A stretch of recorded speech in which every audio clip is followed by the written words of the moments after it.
музей с восачни фигури в Кипија, Елефтерополис.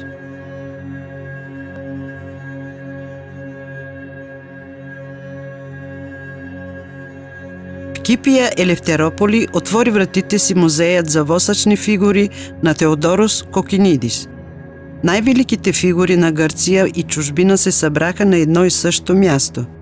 Алики Војклаки, Константинос Караманлис, Марија Калас, Андреас Папандреос, Мадона, Майкъл Джексън и други видни личности. Посетете музея и се срещнете лице в лице с личности, които са оставили своя печат във времето през живота и делата си. Музеят е отворен всеки ден.